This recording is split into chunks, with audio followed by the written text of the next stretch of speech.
जिला परिषद के तानाशाही को लेकर प्रदर्शन पर बैठे व्यवसायी। पश्चिम चंपारण में दुकानों की नई लीज पर दुकानदार पर गिरी गाज। जिला परिषद की पुरानी दुकानें जिसे 1980 से 1995 तक लगभग 40,000 रुपए का किराया देकर लीज कराई गई थी, उसे आम जनता का कुछ लोग जो जमीन बेचकर लीज कराए थे तो कुछ लोग गहने बेचकर, आज उनके उस 40,000 के रकम की कोई नामो निशान नहीं है। उस मूल्य की तो कहीं कोई चर्चा ही नहीं है। जिन दुकानों को 1991 से 1995 तक लीज कराई गई थी, जिसका किराया उस समय लगभग 260 रुपए था, जिसमें 2012 में बढ़ाकर डीडीसी के कुछ अधिकारियों ने 25% तक की बढ़ोतरी कर 660 रुपए कर दिया और उसके बाद 2023 में फिर से 25% की बढ़ोतरी कर किराए को 825 रुपए कर दिया गया था।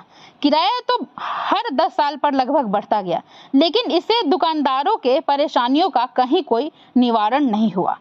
दुकानें जो 1980 से लेकर 1990 की है, जो पूरी तरह से पुरानी हो चुकी है, टूट फूट रही है, उसको रिपेयरिंग का कहीं कोई सुविधा नहीं है। अगर किसी को खुद मरम्मत करानी है तब भी उन्हें डीडीसी से परमिशन लेनी होगी, जिसमें लगभग 2 से 3 माह लग जाते हैं।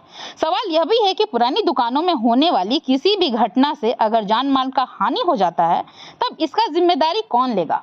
अब 2025 में अचानक से पूरे पश्चिम चंपारण पर लगभग 775 दुकानों पर तानाशाही हो रहा है। दुकानदारों पर बहुत बड़ी गाज गिरी है। इस साल किराए में लगभग 600% की बढ़ोतरी कर किराया 4800 रुपए किए जाने की मांग जिला परिषद ने उठाया है। साथ ही दुकानदारों की दुकान की नई लीज भी जारी किया है, जिसे 5 साल के लिए जारी किया जाएगा, जिसका रकम लगभग 20,000 रुपए होगा। जिला परिषद के द्वारा ना कोई नोटिस जारी की गई है और ना ही कोई बैठक बुलाई गई। बिना किसी दुकानदार को जानकारी दिए डीडीसी ने यह फैसला स्वयं ही ले लिया। कुछ दुकानदार तानाशाह से परेशान होकर उच्च न्यायालय तक अपनी परेशानी लेकर पहुंचे, जिसमें अभी कोर्ट ने 14 जुलाई तक राहत भी जारी किया है। कुछ दुकानदार से पता चला कि डीडीसी के कुछ अधिकारी के कर्मचारी द्वारा दुकान की लीज का नोटिस उनके व्हाट्सएप पर किया गया है। साथ ही साथ दुकानदार को जानकारी दिए बिना उनके दुकान की बोली तक लगा दी गई है। यह तानाशाही नहीं तो और क्या है। जिला परिषद की इतनी पुरानी दुकानें हैं कि दुकानदारों को कोई कहीं सुलभ शौचालय तक की सुविधा नहीं है और ना ही कहीं कोई पानी पीने की सुविधा। सरकारी नियमानुसार डीडीसी के द्वारा कोई किसी भी प्रकार की नोटिस की कहीं कोई पुष्टि ही नहीं है। किसी भी दुकानदार से कोई पुष्टि नहीं मिली। आज जिला परिषद के इन दुकानों से लगभग 5,000 लोगों का भरण पोषण होता है। ये लोग कहाँ जाएंगे? हर कोई 20,000 की रकम अदा करने में सक्षम नहीं है।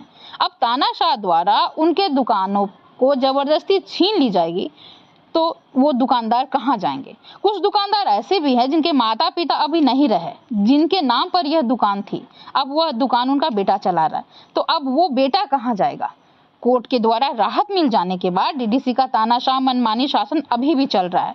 अपने कर्मचारियों को भेजकर दुकानदारों को नई लीज की धमकी दी जा रही है और दुकान खाली तक कराने की धमकी दी जा रही है।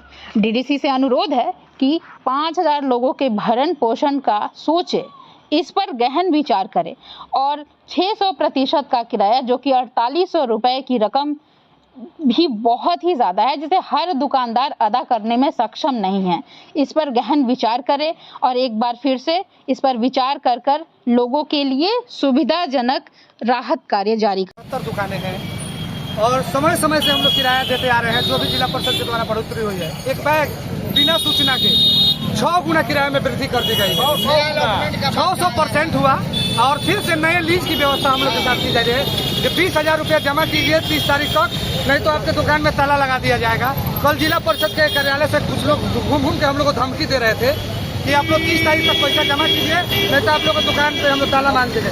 इसी के लिए हम लोग न्याय के लिए डीडीसी महोदय और डीएम साहब को ज्ञापन देने के लिए आए। मेरा नाम राहुल शर्मा हुआ। अगर 2023 में ही 25% किराए की बढ़ोतरी हुई थी बिना सूचना के 600 गुना, यानी कि जो इसका किराया 825 था उसको 4800 रुपया कर दिया गया है। कारपोरेट से तय किया गया है 40 रुपये स्क्वायर फीट। यही हम लोग न्याय के लिए आए हुए हैं कि हमारे साथ भी न्याय हो, जिला परिषद हम लोग के साथ न्याय करे।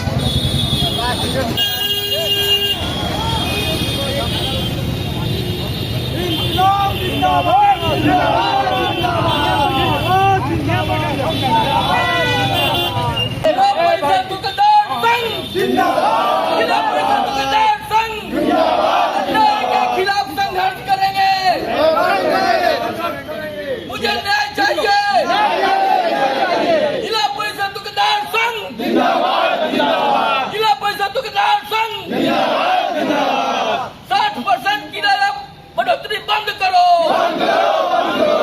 60% किराया बढ़ोतरी बंद करो